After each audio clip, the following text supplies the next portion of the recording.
Quand j'étais enfant, mon père a été diagnostiqué avec la schizophrénie et cela est rapidement devenu très grave.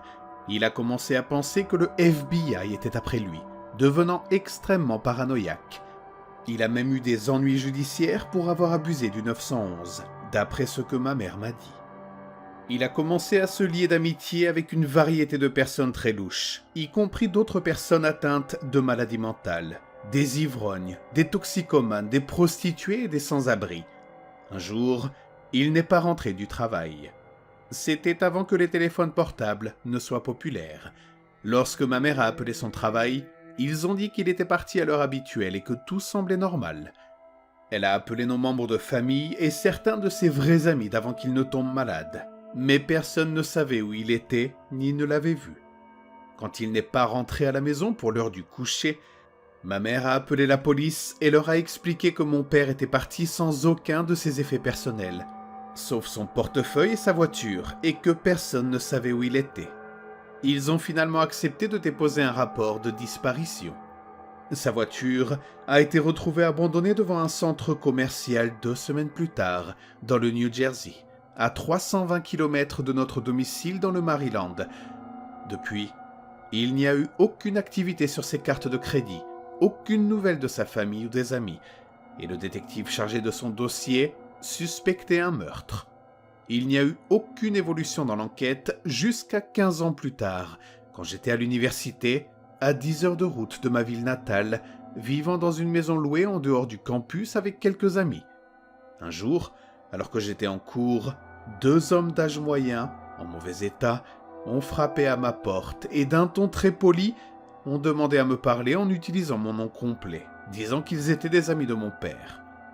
Mon colocataire m'a dit qu'ils avaient l'air sympathiques au début et qu'il avait commencé à leur poser des questions normales, comme qui ils étaient, s'ils voulaient me laisser un message et comment je pouvais les joindre quand je reviendrais. Ils ont donné des réponses très évasives, comme s'ils tentaient d'éviter de révéler qui ils étaient vraiment. Et ils ont posé d'autres questions sur moi, comme où je me trouvais actuellement, s'ils pouvaient obtenir mon numéro de portable et si la voiture dans l'allée, avec une plaque du Maryland, m'appartenait. Mon colocataire m'a dit qu'il avait commencé à avoir un mauvais pressentiment à leur sujet, et qu'il avait dit qu'il allait appeler la police avant de leur claquer la porte au nez. Ils se sont immédiatement enfuis. Mon colocataire a travaillé avec un artiste de croquis affilié au détective de l'enquête sur mon père. Personne ne les a reconnus et nous n'avons jamais plus entendu parler d'eux. Voici une histoire de mon passé. Cela s'est passé il y a environ 32 ans dans l'est du Texas. Mes parents ont divorcé quand j'avais 16 ans. Mes frères et moi vivions avec ma mère et mon père venait nous rendre visite de temps en temps, mais pas de manière régulière. Il était joueur, l'une des raisons de leur séparation, et il avait tendance à ne pas venir quand il était fauché. Mais lors des rares occasions où il gagnait gros, il venait dépenser de l'argent pour nous avant de disparaître à nouveau. Mon père disait qu'il travaillait comme chauffeur de navette pour un hôtel local. Il nous a dit à mes frères et à moi que ce travail était juste une couverture et qu'en réalité, il travaillait pour le crime organisé, qui selon lui, possédait l'hôtel. Il disait que son vrai travail consistait à se rendre dans divers endroits de la région pour récupérer des fugitifs fuyant les forces de l'ordre et les ramener à l'hôtel pour les cacher. Mon père disait qu'il finirait par partir, mais qu'il ne savait pas comment cela se passait précisément.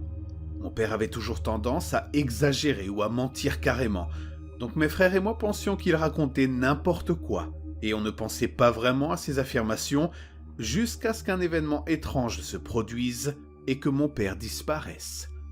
C'était en 1988. J'avais 22 ans et j'étais étudiant à l'université, toujours chez mes parents. Je travaillais comme DJ à temps plein dans une station de radio locale de 22h à 7h.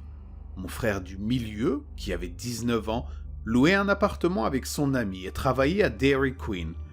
Mon plus jeune frère n'avait que 9 ans et vivait toujours à la maison avec ma mère. Un jour, mon frère de 19 ans a appelé ma mère et moi pour nous demander si nous savions où était mon père.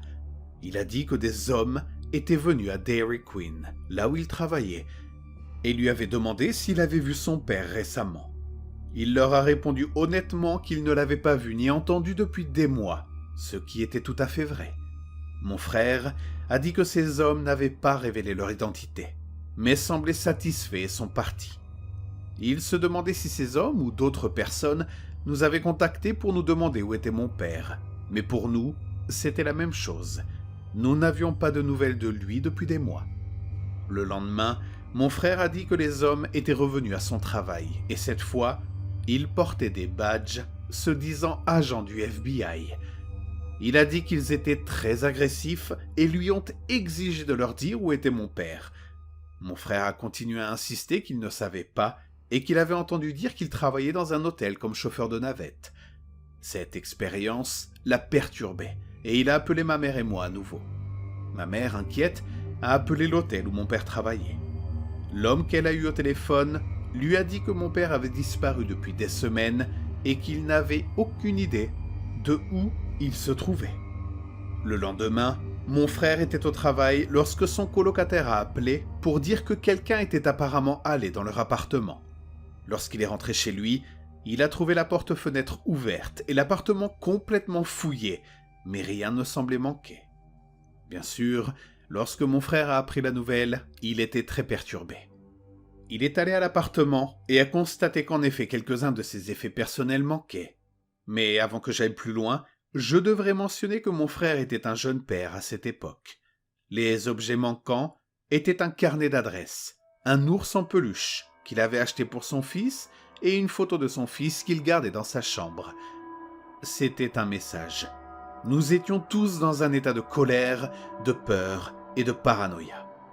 Nous sommes allés au bureau local du FBI pour déposer une plainte et leur dire une bonne fois pour toutes que mon frère ne savait pas où était mon père. Comme vous pouvez l'imaginer, le FBI a affirmé qu'il n'était pas au courant de l'affaire et nous ont dit qu'ils ne cherchaient pas mon père du tout et qu'aucun de leurs agents n'avait contacté mon frère. De plus, lorsque ma mère leur a dit que mon père prétendait travailler pour le crime organisé, le FBI n'a ni confirmé ni nié que l'hôtel avait des liens avec la mafia, ni s'il y avait une enquête en cours. Ma mère a appelé l'hôtel à nouveau et a dit au manager que quelqu'un cherchait mon père et qu'il terrorisait mon frère, et lui a carrément demandé si les dires de mon père sur le crime organisé étaient vrais. L'homme a ri et lui a dit qu'il n'y avait pas de mafia. Alors que nous essayions de comprendre tous ces détails étranges, nous nous demandions pourquoi seul mon frère était harcelé et pas ma mère ou moi. C'est alors que je me suis souvenu d'un événement étrange qui m'était arrivé 2 ou 3 semaines avant. Comme je travaillais la nuit, j'étais souvent éveillé au milieu de la nuit pendant mes jours de congé sans rien à faire. Une nuit, je suis allé à l'entreprise de câbles locale où un ami travaillait comme opérateur de système informatique, juste pour passer quelques heures avec lui et papoter. Il était environ 3h30 du matin. Il avait un gros projet de réparation d'ordinateur à faire cette nuit-là, donc il était temps pour moi de repartir. Dès que j'ai quitté le parking de son entreprise, une voiture s'est immédiatement mise derrière moi en me collant aux fesses. Elle est apparue de nulle part et m'a fait flipper.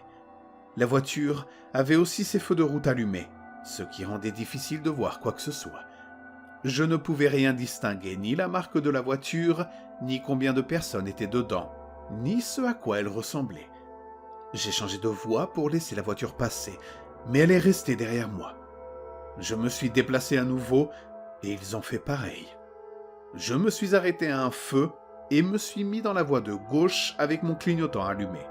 Et la voiture m'a suivi. Le feu est passé au vert et comme il n'y avait pas d'autre circulation autour, je suis parti en trombe pour traverser l'intersection et me retrouver dans la voie de droite, essayant de les semer, mais ils sont restés derrière moi. J'ai tourné dans un quartier pour essayer de les semer, mais ils m'ont suivi tout du long. Finalement, je suis arrivé à une intersection et j'ai pris la direction du 7-Eleven au coin. Je suis sorti en courant et j'ai dit au caissier qu'il y avait quelqu'un qui me suivait et que ma vie était en danger. En faisant cela, j'ai vu la voiture qui me poursuivait traverser le parking de la station-service et pour la première fois, j'ai pu voir la voiture. Je n'ai pas pu identifier la marque ni le modèle, mais c'était une voiture beige à 4 portes, et il y avait 2 hommes dedans. Après être passés devant le magasin, ils ont quitté le parking. Le caissier m'a ignoré et m'a dit que j'exagérais. que ce n'était probablement que des enfants qui faisaient les fous. J'ai finalement quitté l'endroit, mais j'étais toujours très perturbé, et je ne voulais pas rentrer directement chez moi, de peur qu'ils ne me suivent. Après ce qui venait de se passer, je ne voulais pas qu'ils sachent où je vivais, alors j'ai préféré me rendre à mon travail. Je savais que le DJ de cette nuit-là serait mon amie Paula, alors j'ai décidé de lui rendre visite pendant qu'elle était à l'antenne, peut-être pour en faire un segment. Je lui ai raconté ce qui s'était passé et j'ai traîné pendant environ 2 heures. Elle aussi pensait que c'était probablement une blague et cela m'a aidé à me calmer un peu. Cela faisait plus de 2 heures depuis le premier incident et je rentrais enfin chez moi. En arrivant dans la rue près de mon appartement, j'ai vu cette même voiture sortir de mon parking. Lorsqu'elle est passée devant moi, ils ont allumé leur feu de route. Ça ne pouvait être que... J'ai paniqué, je suis rentré précipitamment et j'ai appelé Paula à la station de radio, lui racontant ce qui venait de se passer. « Oh mon Dieu, il t'attendait chez toi. Tu dois appeler la police tout de suite. » Mon esprit était en ébullition en me demandant comment ils pouvaient savoir où je vivais, pourquoi ils m'avaient attendu pendant 2 heures, et quand ils m'ont enfin vu, ils ont juste allumé leur phare et c'est tout. Rien de tout cela ne faisait de sens pour moi. En me souvenant de cet événement et en le mettant en relation avec la visite du FBI chez mon frère et le cambriolage de l'appartement, il est devenu évident que tout était lié. Je n'y avais pas pensé avant, mais maintenant je me souvenais que la voiture que je conduisais m'appartenait avant. Mon père me l'avait donnée environ 2 mois avant cela, lorsqu'il en avait acheté une nouvelle. Si quelqu'un cherchait mon père, il avait peut-être pensé que j'étais lui, et quand ils m'ont vu revenir chez moi, ils ont réalisé que ce n'était pas lui et sont partis. Mais qui nous harcelait et pourquoi? Où était mon père? Ma mère, mon frère et moi sommes allés au poste de police pour déposer une déclaration de disparition et avons parlé à un détective très gentil. 5 jours plus tard, nous avons reçu un appel de lui. Il s'est avéré que mon père avait disparu parce qu'il devait plus de 50 000 $ en dette de jeu. Le détective a confirmé qu'il travaillait pour des personnages peu recommandables, mais qu'il n'était pas exactement lié au crime organisé. Il n'était pas sûr que mon père ait vraiment transporté des fugitifs, mais le détective a dit qu'il était probablement caché quelque part au Nevada et qu'il avait parlé avec lui au téléphone. Il était vivant et en sécurité, mais il se cachait. Nous lui avons ensuite demandé qui étaient ces hommes qui harcelaient mon frère et moi. Le détective a expliqué qu'il n'était pas rare que des chasseurs de primes ou des collecteurs de dettes se fassent passer pour des agents de la loi et harcèlent des gens. Mon frère a ensuite demandé comment ces hommes étaient parvenus à entrer dans son appartement. Le détective a dit qu'une porte-fenêtre était assez facile à ouvrir et qu'ils avaient probablement volé le carnet d'adresses en espérant retrouver mon père. Ils ont aussi pris l'ours en peluche et les photos pour effrayer mon frère, ce qui a parfaitement fonctionné. J'ai alors demandé au détective pourquoi les hommes n'avaient harcelé que mon frère et pas ma mère et moi, sauf une seule fois. Il a été révélé que mon père avait utilisé mon frère comme référence dans sa demande d'emploi à l'hôtel et avait mis son adresse et son numéro de téléphone à sa place. Les faux agents du FBI ont probablement pensé qu'il était proche de mon père et maintenait des contacts avec lui. Finalement, mon père est revenu en ville et a agi comme si de rien n'était. Il n'a jamais parlé de cet incident et nous ne l'avons jamais évoqué. Je suppose qu'il a fini par rembourser l'argent qu'il devait. Je ne connais pas les détails à ce sujet, mais voilà, c'est mon histoire. Avant que les téléphones portables ne soient répandus, j'étais une mère dans la trentaine qui venait de conduire mes enfants chez le pédiatre. Le cabinet du médecin était à Mon, en Géorgie, à environ 1 heure de chez nous, et j'ai emmené les 2 plus jeunes de mes 3 enfants, âgés de 1 et 3 ans, pour leur rendez-vous programmé. Comme nous vivions loin de là, le cabinet nous donnait les 2 derniers créneaux de la journée, et j'en étais reconnaissante. Le médecin venait de construire un nouveau bâtiment à l'extérieur de l'autoroute, donc l'endroit était assez isolé dans toutes les directions, mais c'était un bâtiment beaucoup plus joli que l'ancien près de l'hôpital. Son nouveau bâtiment était également assez éloigné sur le grand terrain. Mon Jeep Cherokee noir était l'un des 4 ou 5 véhicules présents sur le parking lorsque nous sommes arrivés. J'ai garé ma voiture près de la porte d'entrée, sorti les enfants de leur siège d'auto et nous avons attendu pendant environ 1 heure avant de voir le médecin. Après avoir consulté le médecin, payé et enfin quitté le cabinet, mon Jeep était le seul véhicule encore sur le parking. J'ai rechargé les enfants dans leur siège auto pour le long trajet du retour, mais lorsque la réceptionniste a verrouillé les portes en verre de l'entrée, ma voiture n'a tout simplement pas démarré. Chaque fois que je tournais la clé, il y avait juste un bruit étrange de cliquetis.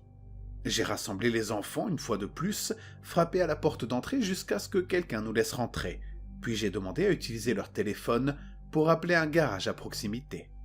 Je l'ai trouvé dans l'annuaire. Le responsable du garage m'a dit qu'il arriverait bientôt, mais que cela pourrait prendre un certain temps. Je lui ai donné ma localisation et suis retourné dans le Jeep. J'ai abaissé les fenêtres et remis les enfants dans leur siège auto une fois de plus. Puis nous avons attendu. Nous avons regardé les lumières s'éteindre dans le bâtiment, et tout le monde a quitté le parking, un par un, les voitures des employés partant de l'autre côté du bâtiment, nous laissant complètement seuls. J'ai passé pas mal de temps à m'occuper des enfants, fouillant dans notre voiture à la recherche de snacks et de bouteilles, et en veillant à ce qu'il n'ait pas trop chaud. Bien que l'agent du garage ait dit qu'il pourrait être un peu long, j'ai été surprise de voir un camion arriver dans le parking désert, et bientôt, un homme en est sorti. Il a souri, hoché la tête et a dit qu'il allait soulever le capot. C'était un homme d'âge moyen, un peu échevelé. Mais honnêtement, la plupart des gens que je connais qui travaillent sur des voitures ont souvent cet aspect à la fin de la journée. J'ai été simplement reconnaissante qu'il soit là pour nous aider. Je me suis à nouveau assise dans le siège du conducteur, la porte ouverte, attendant qu'il me dise d'essayer de démarrer le moteur. Mais il semblait prendre beaucoup de temps à vérifier toutes les connexions. Je voulais qu'il prenne simplement ses câbles de démarrage ou quelque chose du genre, mais il ne l'a jamais fait. Sans sortir de la voiture, je lui ai demandé ce qui n'allait pas. Il m'a répondu « Oh, c'est juste un fil desserré, ce n'est pas la batterie », et a continué de travailler sur le moteur. Je ne pouvais pas voir son visage depuis mon siège, mais ses mains étaient légèrement visibles à travers l'espace étroit entre le pare-brise et le capot levé. Plus d'une fois, il a répété que c'était juste un fil desserré. « Vous pouvez venir ici rapidement, je vais vous montrer lequel pour que cela ne se reproduise plus. » Je me suis souvenu d'avoir souri et secoué la tête, en disant qu'il n'y avait pas de raison de me montrer quoi que ce soit, car je ne connaissais rien aux voitures. Je l'ai remercié poliment et suis resté dans mon siège, attendant toujours qu'il me dise de tenter de démarrer. À un moment donné, je me suis dit qu'il semblait vraiment flirter avec moi, en parlant. J'essayais d'être gentil et poli, pensant qu'il essayait de nous aider, mais nous étions fatigués, nous avions chaud et nous étions mal à l'aise, et honnêtement, je me sentais distraite avec les enfants. Il semblait de plus en plus frustré par le fait que je ne voulais pas sortir et regarder le moteur. Je me souviens avoir pensé que je ne voulais certainement pas l'énerver au point qu'il parte et nous laisse là, seuls, avec le soleil qui se couchait si vite. Et là, la chose la plus étrange se produisit. Un autre camion entra soudainement dans le parking, et dès qu'il arriva, l'homme ferma violemment le capot, courut vers son camion et s'éloigna en voiture sans dire au revoir. J'étais à la fois confuse et un peu anxieuse. Pourquoi partait-il si brusquement ? Je n'avais aucune idée de ce qui arrivait. Je me sentais un peu nerveuse qui nous laisse là, seuls, avec mes 2 petits complètement sans défense. Pourquoi ne serait-il pas resté ou n'aurait-il pas parlé à celui qui venait d'arriver ? Cela me semblait un comportement courtois. Je regardais autour de moi, de nouveau consciente qu'il n'y avait pas de voiture visible sur la route, pas de maison ni de commerce à proximité, et le soleil continuait de se coucher. Il faisait presque nuit quand un nouveau camion non marqué s'arrêta à côté de nous. Je sortis de la voiture encore une fois, cette fois un peu plus nerveuse en sortant. L'homme se présenta immédiatement. Sa voix et son nom correspondaient à celui à qui j'ai parlé au téléphone plus tôt. Il m'appela par mon prénom et s'excusa d'être si en retard. Il me demanda ensuite qui était cet homme qui venait de partir. Soulagé et abasourdi, je souris et répondis « Eh bien, je ne sais pas, je pensais que c'était vous. » Nous avons tous les 2 ri, puis il prit ses câbles de démarrage, marcha devant ma voiture, souleva le capot et se remit à travailler. Je retournai m'asseoir dans le siège du conducteur, soudainement reconnaissante que, avec un peu de chance, l'air conditionné allait enfin fonctionner à plein régime. Alors que j'écoutais l'homme me dire de tenter de démarrer le moteur, j'avais complètement le dos tourné en vérifiant les enfants. Il me surprit en venant soudainement près de la porte du conducteur, et il dit d'une voix très inquiète « Madame, est-ce à vous cela ?» Lorsque je regardai dans ses mains, il tenait un objet très long, semblable à une dague, d'environ 1,5 pied de long. Elle semblait très vieille, recouverte de rouille, et à une extrémité, il y avait de minuscules trous circulaires, comme si c'était un mélange entre une épée et une paire de ciseaux. Je me souviens avoir été étonné, mais pas effrayé. Je lui ai demandé où il l'avait trouvé, et il m'a répondu « C'était sous votre capot ». Je lui ai simplement dit que je ne l'avais jamais vu auparavant. Il est resté là à regarder l'objet, visiblement pâle, comme s'il n'arrivait pas à trouver les mots. Il ne dit rien de plus. Il posa l'objet sur le trottoir, monta dans son camion et me fit signe d'essayer de démarrer la voiture. Lorsque le moteur démarra finalement, mon petit de 3 ans cria de joie. Je mis immédiatement l'air conditionné à fond, roulai toutes les fenêtres et dirigeai les bouches d'aération vers les sièges arrière avant de tendre la main vers mon sac à main pour payer. Je sortis de la voiture et fis quelques pas vers lui pour qu'il me dise ce que je devais lui devoir. Mais au lieu de me donner la facture, il passa devant moi et reprit l'objet étrange. « Madame, je veux que vous regardiez cela encore une fois, » dit-il en le tendant pour que je puisse l'examiner de plus près. Cette fois, je m'approchai un peu plus et regardai vraiment l'objet dans ses mains. Il paraissait toujours aussi énorme, possédant une sorte de qualité de baïonnette, à l'exception des petits trous à l'extrémité. Je n'avais jamais rien vu de pareil et je lui dis. Alors qu'il le tenait, il parla doucement, comme s'il essayait désespérément de me faire comprendre quelque chose. Mais je ne comprenais toujours pas.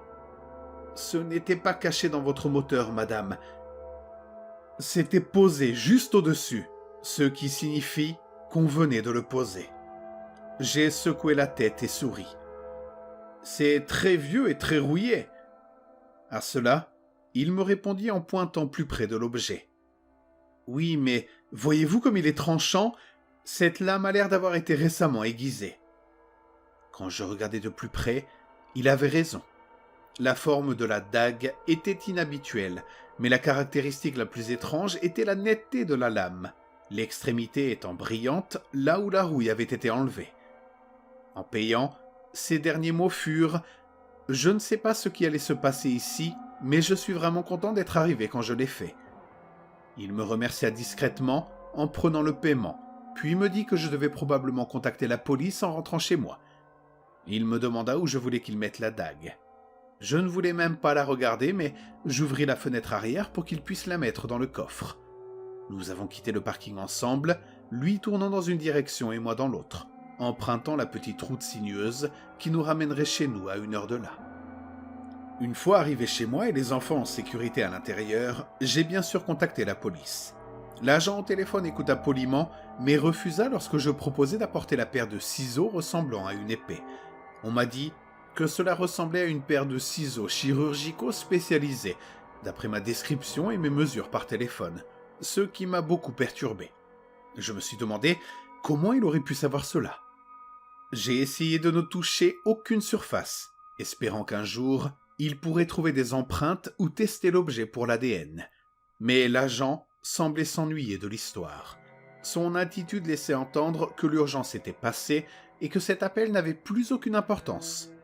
À la toute fin de l'appel, comme pour pimenter un peu les choses, il me suggéra que vu la situation, j'avais eu beaucoup de chance et qu'il serait peut-être bon de garder les ciseaux pendant quelques jours, au cas où quelqu'un de son bureau me rappellerait plus tard. Je les ai soigneusement enveloppés dans du papier journal et les ai placés dans une unité de stockage derrière ma maison, où ils sont restés pendant plusieurs années, intacts jusqu'à ce que nous ne déménagions. Ne voulant pas les transporter à travers plusieurs États, je les ai finalement jetés dans la poubelle. Si vous consultez les anciens rapports de presse, plusieurs femmes ont disparu partout dans l'État de Géorgie. Certains corps ont été retrouvés, mais d'autres restent disparus à ce jour. Je me suis souvent demandé Ce qui se serait passé si cet homme du garage n'était pas arrivé quand il l'a fait. Est-ce que mes enfants auraient encore une mère? Est-ce que j'aurais encore mon fils et ma fille? Aurais-je manqué toutes ces années avec eux? Je suppose que je ne le saurai jamais. Mais ce jour-là, j'ai appris quelque chose de très important sur moi-même. J'avais toujours cru que j'étais assez consciente de mon environnement, assez douée pour lire les gens et rester en sécurité. Mais ce jour-là, parce que j'étais épuisé, que j'avais chaud et que j'étais perdu dans une ville étrangère, mon bon sens et mon intelligence m'ont tout simplement quitté pendant un moment. Et cela m'a presque coûté la vie.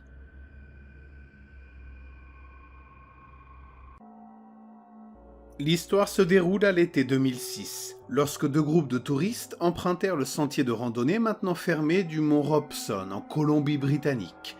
Ce qui s'ensuivit fut l'un des cas de disparition les plus étranges de l'histoire de la province. En tant que fils de l'une des randonneuses de cette journée, j'ai naturellement voulu savoir ce qui s'était exactement passé. Longtemps après la fermeture de l'enquête, j'ai continué à chercher des réponses. Voici ce que j'ai découvert, basé sur des témoignages oculaires, les dossiers de la police et des données météorologiques. La journée a commencé un peu fraîche pour la saison, mais pas assez pour être considérée comme dangereuse. Le guide de randonnée sépara les randonneurs en deux groupes. Le groupe A, le groupe rapide, et le groupe B, le groupe tranquille, ce qui était une manière diplomatique de dire qu'ils étaient lents. Ma mère, une randonneuse passionnée, fut placée dans le groupe A. Il paraît qu'il y avait une blague récurrente entre les guides. Celui qui atteignait le sommet en dernier devait porter des chaussettes vert fluo embarrassantes lors de la prochaine excursion. Mais pour être équitable, on promettait également que cette personne pourrait diriger le groupe plus rapide lors de la prochaine sortie. C'est ainsi qu'on expliquait les chaussettes très peu fashion portées par le guide du groupe A ce jour-là. Les deux groupes étaient censés atteindre le sommet vers midi. Le groupe A devant arriver environ 1 heure avant le groupe B. Chaque groupe avait une paire de talkie-walkie pour des raisons de sécurité. La randonnée elle-même était considérée comme relativement sûre, empruntant plusieurs fois des routes panoramiques pour éviter les zones dangereuses potentielles. Il n'y avait qu'une seule voie pour monter et une seule pour descendre. Le groupe A partit rapidement sur le sentier, tandis que le groupe B traînait derrière. Ils avaient parcouru environ 23% du trajet lorsque ma mère glissa sur une roche recouverte de mousse et se tordit la cheville. Un des membres du groupe A utilisa le talkie-walkie pour contacter le groupe B qui portait la trousse de premier secours. À ce moment-là, le groupe B était un peu moins d'une demi-heure derrière. Ne voulant pas ternir leur réputation de groupe rapide, le groupe A insista pour continuer sans ma mère. Ils la laissèrent près du sentier avec un guide et un talkie-walkie de rechange, puis reprirent leur ascension. La température devenait plus confortable à ce moment-là, donc le guide et ma mère n'avaient pas besoin de prendre des mesures spéciales pour se réchauffer en attendant que le groupe B les rejoigne. Pendant les 30 minutes suivantes, tout le monde resta en contact via les talkie-walkie, et tout semblait aller bien. Le groupe B finit par rattraper ma mère et l'aida à soigner sa cheville. Ils appelèrent le groupe A pour vérifier leur progrès, et à ce moment-là, ils étaient presque arrivés au sommet. Une fois qu'elle fut soignée, ma mère aurait pu choisir de redescendre avec un guide, mais elle décida de continuer avec le groupe B. Je suppose qu'elle tenait vraiment à voir le sommet. C'est là que les choses deviennent bizarres. Vers 10h55, une brusque augmentation de la température et de la pression atmosphérique fut enregistrée, selon les données météorologiques.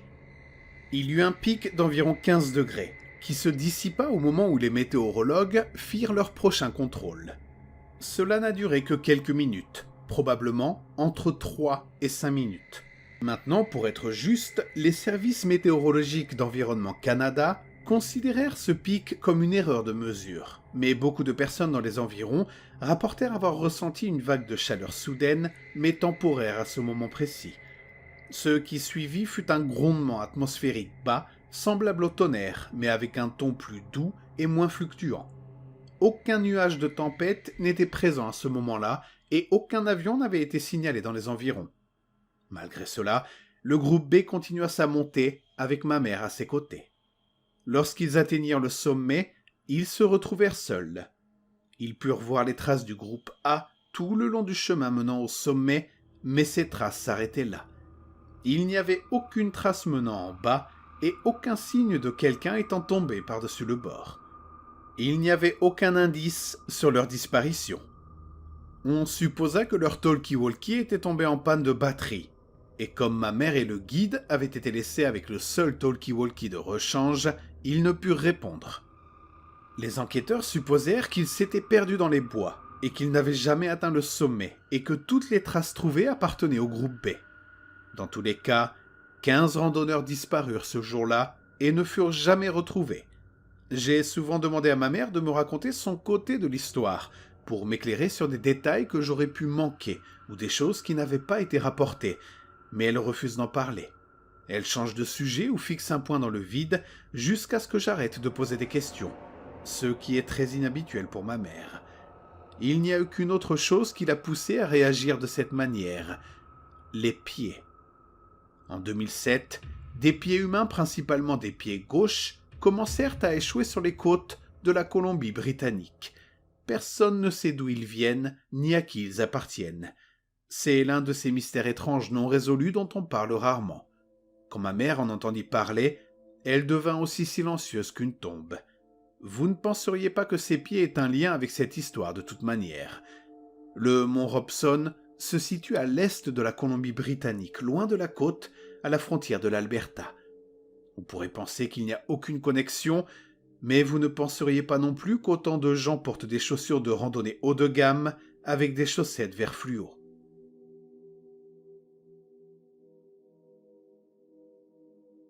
Connected. It's a new look at a reputation Let's go system. back to the map to mark one of them, and then let's head there.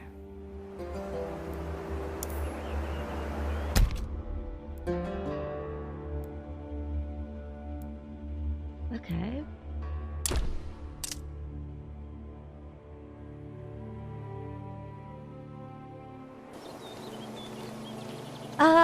So Falcon, I feel like that's the entire point of the game. So this game doesn't really have side quests, but you might be able, as you play the game, you can go to the final quest straight away, but as you play the game, you might find ways that you can blackmail people to help you, or you could get friends with people and closer to people that can help you do things in a different and unique way, rather than just the brutish way that just go there and claw things out, you know? So the entire point of the game and the game having this day system is exactly that. So you can influence people that maybe you weren't expected to be able to influence, to do so. I feel like whenever I pause, YouTube just shits its pants. We've arrived near one of Ambros's warehouses, storing blood supplies. Killed. Go back where you came from. I don't... Time to restore the order. Charge is an ability shared between human and vampire forms. This enemy was weak enough to stun them with it.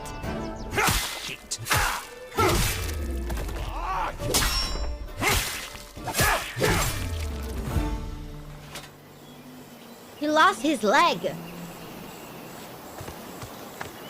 Lost his leg. Just like that. The Rakiri store blood in places like this,